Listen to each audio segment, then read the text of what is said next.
हरि ओम. नमस्कार. गंगा दशहरा उत्सव आपण साजरा करत आहोत आणि या उत्सवाअंतर्गत आपण 10 दिवस जाणून घेणार आहोत वेगवेगळ्या नद्यांविषयी. आजचा दिवस 4था दिवस अर्थात विनायकी चतुर्थीचा दिवस. आजच्या या विनायकीचं औचित्य साधून आपल्यासमोर जी नदी मी सादर करणार आहे त्या नदीचं नाव आहे करहा नदी. महाराष्ट्रातली ही एक विशेष नदी आणि या नदीच्या तीरावर आपल्या महाराष्ट्रात जी अष्टविनायकांची प्रमुख स्थानं आहेत त्यातलं पहिलं स्थान मोरगावचा मयुरेश्वर याचं स्थान हे या करहा नदीच्या तीरावरच आहे. म्हणूनच विनायकीच्या निमित्तानं जाणून घेऊ करहा नदीची कहाणी.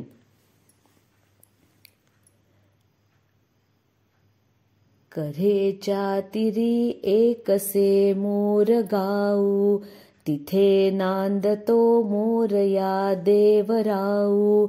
चला जाऊ यात्रेसी महापुण्य आहे, मनी इच्छिले मोरया देत आहे. मंगलमूर्ती मोरया. करहा नदी ही महाराष्ट्रातली एक विशेष नदी आणि अर्थातच ही नदी नीरा नदीची उपनदी आहे. म्हणजेच ही नीरेला जाऊन मिळते आणि पुणे जिल्ह्यातूनच हिचा मुख्य प्रवाह आहे. सासवड तालुका या नदीकाठी वसलेला आहे. तसंच जेजुरी, मोरगाव आणि बारामती ही 3 प्रमुख गावं कऱ्हेच्या तीरावर वसलेली आहेत. करहामाई किंवा करहाबाई या नावानं या नदीला संबोधलं जातं. पुरंदर तालुक्यातील दरेवाडी गराडे इथल्या चतुर्मुख मंदिरापासून हिचं उगमस्थान मानलेलं आहे. आता हिचा उगम कसा झाला याविषयी काही पौराणिक कथा आहे. ती कथा आपण जाणून घेऊयात. पांडेश्वर इथं द्रौपदी आणि कुंती मातेसह पांडवांचं वास्तव्य होतं जेव्हा पांडवांना वनवास प्राप्त झाला होता. ती ही कथा साधारण त्या काळातली आहे. आता या पांडेश्वराच्या परिसरामध्ये पाण्याचं दुर्भिक्ष होतं. मग भगवान श्रीकृष्णानं पांडवांना या भागातली पाण्याची टंचाई दूर करावी अशी विनवणी केली. भगवंतांची विनवणी म्हणजे त्याच्यावर उपायही त्यांचाच. आता उपाय काय तर भगवंतांनी असं सुचवलं की गराडे हे जे काही छोटं गाव आहे इथं ब्रह्मदेव जलपूर्ण कमंडलू घेऊन ध्यानासाठी बसलेले आहेत. तो कमंडलू कलंडून दिला तर त्यातून निर्माण होणाऱ्या धारेतून इथे एक सरिता वाहील आणि ही सरिता या परिसराची तृष्णा भागवण्यासाठी मग अनुकूल असेल. हे ऐकल्यानंतर पांडवांमधल्या अर्जुनाने अर्थातच भगवंतांच्या या विनवणीचा स्वीकार केला आणि ते ब्रह्मदेवापाशी गेले. आता अर्जुनाचा स्वभाव आपल्याला ठाऊक आहे की जात्याच रुजू स्वभाव, म्हणून तर त्याचं नाव अर्जुन.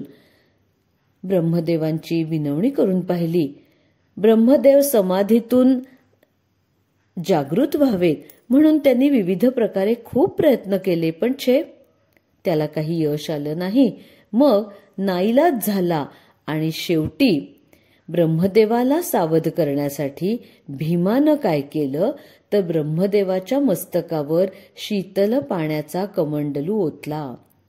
आणि अर्थातच हे झाल्यानंतर ब्रह्मदेवांना जाग येणार आणि त्यांचा आपल्यावर कोप होणार हे आधीच जाणून त्यांचा कोप होऊ नये म्हणून हा भीमराज पूर्वेकडे पळत सुटला. त्याच्याबरोबरच त्या करातील पाण्याचा प्रवाह सुद्धा वाहू लागला. थंड पाण्याच्या स्पर्शानं अर्थातच ब्रह्मदेव जागृत झाला आणि ब्रह्मदेव भीमाच्या मागे पळू लागले. आता इथे श्रीकृष्णांची अजून एक शिष्टाई होती बरं का.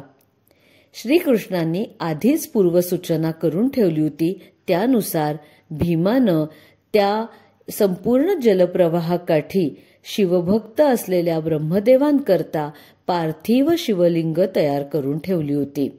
ब्रह्मदेव अर्थातच शिवभक्त असल्यामुळे या लिंगांची पूजा केल्याशिवाय पुढे कसं जायचं हा पेच त्यांना पडला आणि मग प्रत्येक ठिकाणी ब्रह्मदेवाची यथासांग पूजा चालू झाली. ही पूजा चालू झाली की तिथे राखणदार म्हणून भीम उभा असायचा आणि अर्जुन पुढे पुढे धावू लागायचा. त्याच्या मागे जलप्रवाह येत असायचा. अशी आणि मग पूजा झाली की ब्रह्मदेव पुन्हा या शर्यतीमध्ये सहभागी व्हायचे. म्हणजे अर्जुन, त्याच्या मागे जलप्रवाह आणि त्याच्या मागे ब्रह्मदेव, अशी ही शर्यत शेवटी पांडेश्वर इथं समाप्त झाली. तिथं उर्वरित पांडव यज्ञकर्म आचरित होते. त्यामुळे त्या यज्ञामध्ये अर्थातच ब्रह्मदेवांनी सुद्धा सहभाग घेतला. कमंडलूचं नाव होतं कर आणि ह्या करमधून जन्मलेली म्हणून ही करजा आणि अपभ्रंशित नाव हिचं शेवटी कऱ्हा असं झालं. आता मगाशी जो मी उल्लेख केला की भीमानी भगवंताच्या आदेशानुसार या संपूर्ण म्हणजे प्रवासात किंवा हा जो काही भाग होता या ठिकाणी काही पार्थिव शिवलिंगांची निर्मिती करून ठेवली होती. ती अशी कोटेश्वर, सिद्धेश्वर, वटेश्वर, संगमेश्वर, कमलेश्वर, लवथळेश्वर आणि पांडेश्वर ही ती सर्व शिवलिंग आणि कऱ्हाकाठी ही सर्व शिवालय आज सुद्धा या कथेची साक्ष देत आहेत आणि ही नदी आज सुद्धा इथे वाहत आहे. यानंतर या कऱ्हा नदीच्या महात्म्यामध्ये अजून एक उल्लेख करणं क्रमप्राप्त आहे. ते म्हणजे शके 1692 एक संत होऊन गेले ज्यांचं नाव संत तुकाविप्र.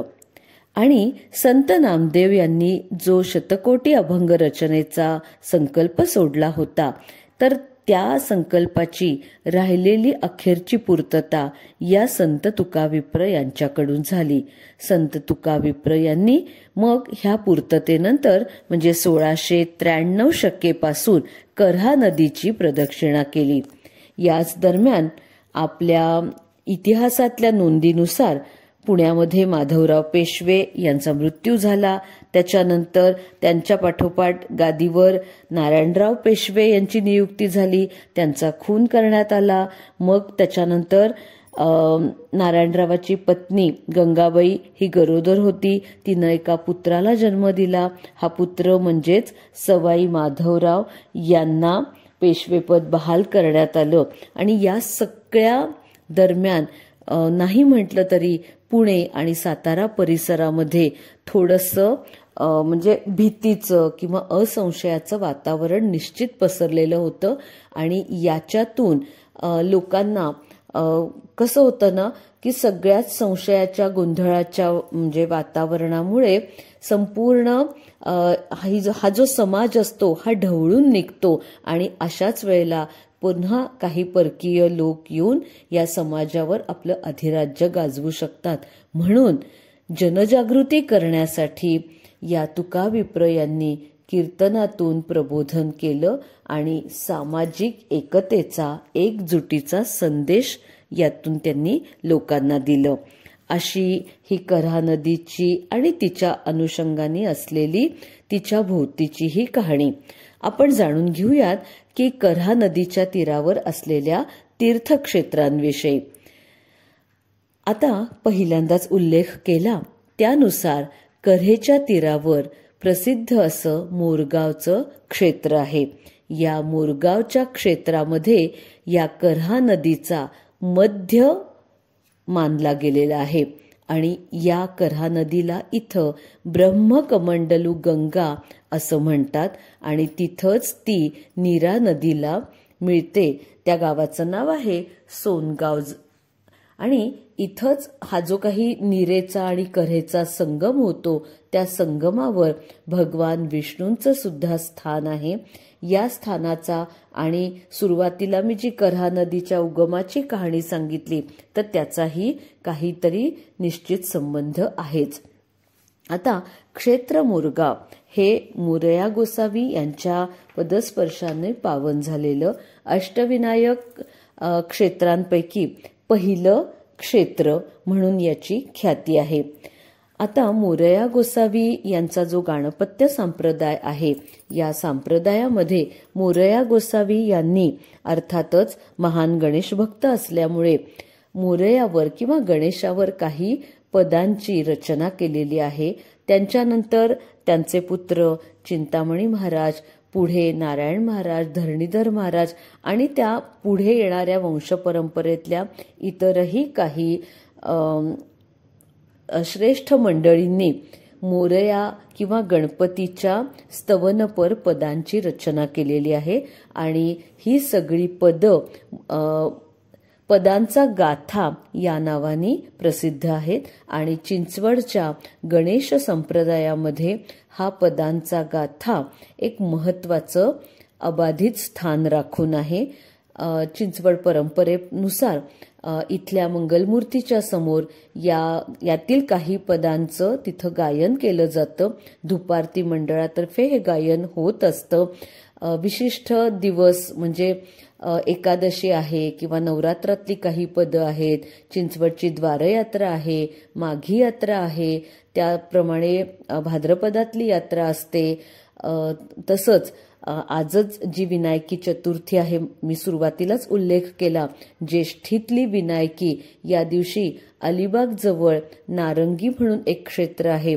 इथं मोरया गोसावींनी त्या काळी मोरयाची स्थापना केली होती आणि म्हणून नारंगी इथं सुद्धा चिंचवडहून मंगलमूर्तीची यात्रा जाते आणि ही सुद्धा यात्रा या गणेश संप्रदायामधली एक महत्वाची यात्रा मानलेली आहे. तर अशा सर्व महत्वाच्या दिवशी यातल्या काही पदांचं तिथं गायन होत असतं. या पदांमध्ये मोरया गोसावी असेल किंवा अन्य पुढच्या संप्रदायातल्या मंडळींनी केलेली पदं असतील, परंतु या सर्व पदांमधून महत्वाचा एक भाग असा की तो भाग म्हणजे या पदांमधून आपल्याला कऱ्हेचं वर्णन किंवा कऱ्हा नदीचा आवर्जून उल्लेख तिथे पाहायला मिळतो. यातच कऱ्हा नदीचं सुद्धा महत्व आपल्याला लक्षात येतं. एका पदामध्ये मोरया गोसावींचंच पद आहे. मोरया गोसावी म्हणतात, ब्रह्मकमंडलू गंगा पवित्र पावन जगा तटी दक्षिण भागा मोरेश्वर. म्हणजे मुरगावच्या मयुरेश्वराचं वर्णन करताना किंवा त्या मंदिराचं त्या स्थानाचं वर्णन करताना मोरया गोसावींनी कऱ्हा नदीचा उल्लेख ब्रह्मकमंडलू गंगा असाच केलेला आहे. तसंच अजून एक पद आहे. त्या पदामध्ये शब्द असे आहेत, अकळू अवतार कऱ्हे पाठारी ब्रह्मकमंडलू गंगा रहिवास तये तीरी. कऱ्हा नदी आहे तर नदीचं तिथे पठारी प्रदेश पण असतोच. तर ह्या पठारी प्रदेशामध्ये हे मोरगावचं स्थान आहे आणि तिथे ब्रह्मकमंडलू गंगा आहे आणि तिच्या तीरावरच हा माझा मयुरेश्वर निवास करत आहे अशा अर्थाचं हे एक पद आहे.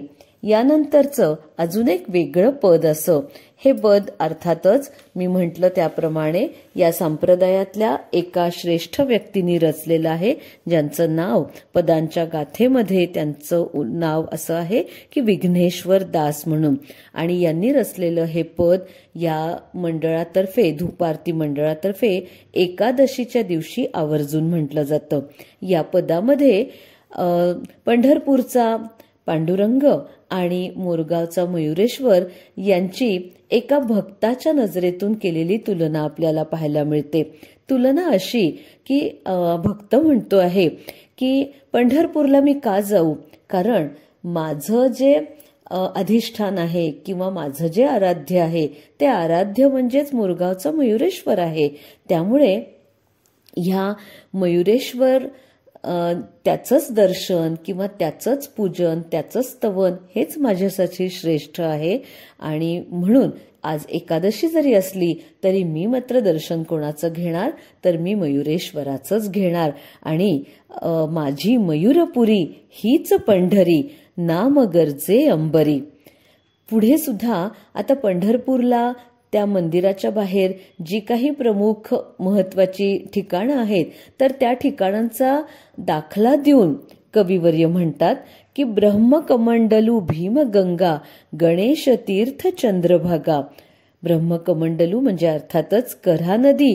आणि ही कऱ्हा नदी हिची बरोबरी कोणाबरोबर केली आहे, तर भीमगंगा म्हणजे भीमा नदीला सुद्धा गंगेचंच आपण स्वरूप देतो.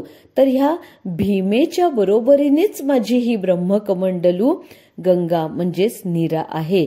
आणि तसंच या परिसरात म्हणजे मुरगावच्या मंदिराच्या बाहेर भीमकुंड आहे, गणेश तीर्थ आहे.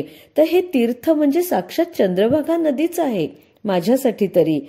पुढे कविवर्य म्हणतात, अहो 33 कोटी देव येती नित्य स्नानाच्या योगा.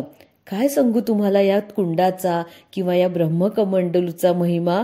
सगळेच्या सगळे म्हणजे 33 कोटी देव इथे नित्य स्नानासाठी येत असतात. आणि जिथे देव स्नानासाठी येतात ते ठिकाण निश्चितच अतिपवित्र आहे. त्यामुळे पंढरपूरचं सारं महात्म्य ह्या माझ्या मोरगावलाच मला प्राप्त होत आहे. म्हणून मी या माझ्या स्थानाचा सगळ्यात जास्त आदर करतो. अशा सुंदर अर्थाचं भावपूर्ण भक्तीचं हे एकादशीचं पद. आणि ह्याचं गायन एकादशीच्या दिवशी आवर्जून मयुरेश्वर म्हणजे मोरगावलाही होतं आणि चिंचवडच्या मंगलमूर्ती समोर सुद्धा होत असतं. तीर्थक्षेत्र मोरगावच्या बरोबरीने अजून एक महत्वाचं ठिकाण म्हणजे आपण सुरुवातीलाच पाहिलं की सासवड तालुका या नदीकाठी बसलेला आहे. आता सासवडला ज्ञानेश्वरांचा धाकटे जे बंधू आहेत सोपान देव, त्यांना सोपान काका असंही म्हटलं जातं, या सोपान काकांची सासवडला समाधी आहे. आणि पंढरपूरचा जो पालखीचा मार्ग आहे त्या मार्गावरचीच ही सगळी ठिकाणं आहेत. त्यामुळेच कदाचित मगाशी मी ज्या पदाचा उल्लेख केला की माझी मयूरपुरी हीच पंढरी, पंढरपूरला जाणारे वारकरी सुद्धा या स्थानाचं दर्शन घेऊनच पुढे जात असतात. यानंतर या कऱ्हा नदीच्या तीरावरचं अजून एक महत्वाचं तीर्थक्षेत्र म्हणजे जेजुरी. जेजुरीचा खंडोबाचं हे पवित्र स्थान. आणि अर्थातच हे स्थान छोट्या डोंगरावर आहे, पण डोंगर उतरून खाली आलं की संपूर्ण त्या परिसर कऱ्हेचंच पाठार आहे. त्यामुळे कऱ्हा नदीच्या तीरावरच हे जेजुरीचं स्थान वसलेलं आहे. अर्थात या जेजुरी या स्थानाचा सुद्धा उल्लेख चिंचवडच्या संप्रदायात म्हणजे जो मोरया गोसावींचा पदांचा जो गाथा आहे या गाथेमध्ये या स्थानाचा महिमा वर्णन केलेला आहे.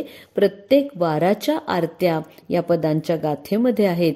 त्याच्यामध्ये रविवार हा खंडोबाचा वार मानला गेला आहे आणि या वारासाठी म्हणून इथे खंडोबाची आरती आहे. त्या आरतीमध्ये सुद्धा या कऱ्हेच्या पाठाराचा उल्लेख आहे. आरतीचे सुरुवातीचे 4 ओळी मी सांगते आहे, ऐकाव्यात. कऱ्हेच्या पाठारी नांदे मल्हारी, रहिवास केला कनक शिखरी, अर्धांगी शोभे म्हाळसा सुंदरी, प्रीती आवडली बानू धनगरीण, जय देव जय म्हाळसापती, आरती ओवाळू तव चरणाप्रती, आरती ओवाळू तव चरणाप्रती. अशा ह्या आरतीमध्ये सुद्धा ह्या कऱ्हा नदीचा आवर्जून उल्लेख केलेला आपल्याला पाहायला मिळतो. अशी ही कऱ्हा नदी, तिला गणेश संप्रदाय कऱ्हाबाई किंवा कऱ्हामाई याच नावाने संबोधतो आणि त्यांच्यासाठी ती ब्रह्मकमंडलू गंगा आहे. गंगा दशहरा निमित्त ह्या ब्रह्मकमंडलू गंगा या नावाने आपोआपच गंगेचं स्मरण जिच्यामुळे होतंय अशा ह्या कऱ्हा नदीला माझे भावपूर्ण वंदन. श्रीराम समर्थ.